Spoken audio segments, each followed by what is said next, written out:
തലയ്ക്ക് മുകളിൽ കാണുന്ന ഈ നിർമ്മിതിയുടെ രണ്ടറ്റവും ഒന്ന് നിലം തൊട്ട് കാണണം. 7 വർഷത്തിലധികമായി ആർക്കും പ്രയോജനമില്ലാതെ ഇങ്ങനെ ഒരേ നിൽപ്പാണ്. പണി തീർന്നാൽ ആൾക്ക് ഒരു ഓട്ടോറിക്ഷയ്ക്ക് ഞാൻ വരാം. വയസ്സന്മാരല്ലേ, എങ്ങനെയാ നടക്കുക? റെയിൽ കിടക്കാൻ കഴിയുമോ? 2 വണ്ടി അങ്ങോട്ടും ഇങ്ങോട്ടും പോകുന്നതല്ലേ, പിന്നെ എങ്ങനെ പോകൂ? ഒരു ഗുണവുമില്ല. ഇതിങ്ങനെ കിടക്കുന്നുണ്ട്, തടഞ്ഞു വീകാനുണ്ട്.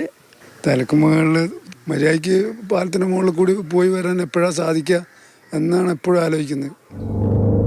പുതിയാപ്പ വെള്ളയിൽ പ്രദേശങ്ങളെ നഗരവുമായി ബന്ധിപ്പിക്കാൻ ഉദ്ദേശിച്ചാണ് മേൽപ്പാലത്തിൻ്റെ പണി തുടങ്ങിയത്. എന്തു കാര്യം! കുറേ ആൾക്കാരിരുന്ന് രാത്രിയും പകലൊക്കെ കഥ പറഞ്ഞിട്ട് പോകും. തണലാണ്, മഴയൊക്കെ പെയ്യുമ്പോൾ അതും ഒരു സഹായം അവർക്ക്.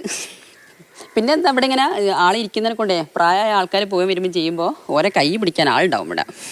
സമീപന റോഡിനുള്ള ഭൂമി ഏറ്റെടുക്കലിലുണ്ടായ പ്രശ്നങ്ങളാണ് എല്ലാം വൈകാൻ കാരണമെന്നാണ് അധികൃതരുടെ വിശദീകരണം. ഭൂമി ഏറ്റെടുപ്പ് വർഷങ്ങൾക്കിപ്പുറം പൂർത്തിയായി കഴിഞ്ഞു.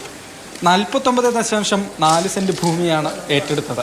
പാലത്തിൻ്റെ ഒരു രൂപം ആയിട്ടുണ്ട്.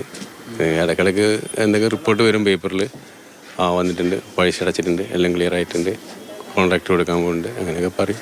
ഇടയ്ക്ക് വല്ലപ്പോൾ വന്ന് മരങ്ങളൊക്കെ മുറിക്കും, ഒരു സൈഡിൽ കുറച്ച് പൊളിച്ച് കിട്ടും, ഇതൊക്കെ കാണാം. പിന്നെ കാര്യങ്ങളല്ല.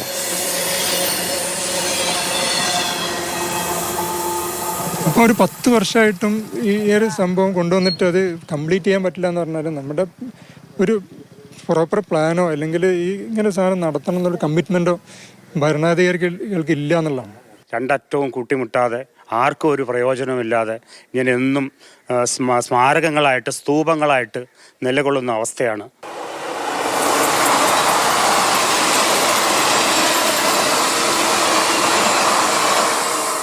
അല്ലടോ, നാട്ടുകാരുടെ ഈ ബുദ്ധിമുട്ടും പരിഹാസമൊക്കെ കണ്ടും കേട്ടും മടുക്കുന്നില്ലേ? ഇനിയെങ്കിലും രണ്ടറ്റൊന്ന് നിലം തൊടണ്ടേ? സ്മാരകം എന്നുള്ള പേരൊന്ന് മാറിക്കിട്ടണ്ടേ? ജോം ടി കെയോടൊപ്പം രാഹുൽ KV, മാതൃഭൂമി ന്യൂസ്, കോഴിക്കോട്.